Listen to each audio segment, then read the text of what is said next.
మనం చూసుకోవాలి ఫస్ట్.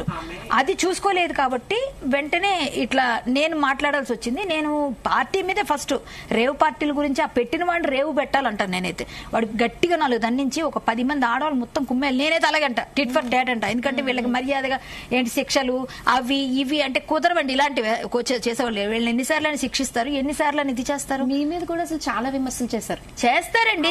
ఏమండి దాంట్లో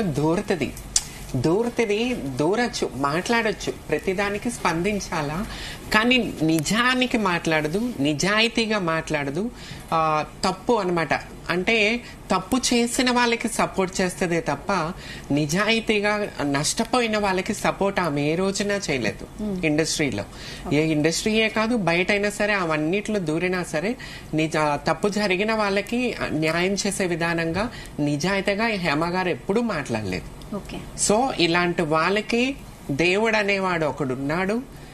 ఎంతో మంది అమ్మాయిలకు అన్యాయం జరిగినప్పుడు వీళ్ళు స్పందించలేదు, వీళ్ళు నిజాయితీగా ఈ రోజు మాట్లాడలేదు. నిజాలని దాచి అది చేసి ఇదంటారు కదా, దాచిపెట్టేసి అబద్ధాలని తప్పు చేసిన వాళ్ళకి సపోర్ట్ చేశారు. దేవుడు అనేవాడు ఒకడున్నాడు. ఈ రోజు వీళ్ళు చేసిన తప్పులన్నీ చాలా చేశారు, చాలా చేసుకుంటూ వచ్చారు. ఈ రోజున ఇవన్నీ ఇప్పుడు దొరికిపోయారు కదా. యాక్చువల్లీ మన తెలుగు ఆర్టిస్టు ఎప్పటి నుంచో జరుగుతున్నా తప్పులు చేస్తున్నా తెలుగు పోలీసులు, తెలంగాణ పోలీసులు కానీ ఆంధ్ర పోలీసులు కానీ చూసి చూడనట్టు ఎందుకు వదిలేశారు? అదే అంతకుముందు జరగకుండానే ఈ రోజే అడుగు పెట్టారా వీటికి? ఎప్పటి నుంచో జరుగుతానే ఉన్నాయి కదా. ఈ పార్టీస్ గురించి వింటూనే ఉన్నాం. మీరు వినలేదు ఎప్పుడు ఇలా పార్టీస్ జరుగుతాయని? ఈ రోజే వింటున్నారా?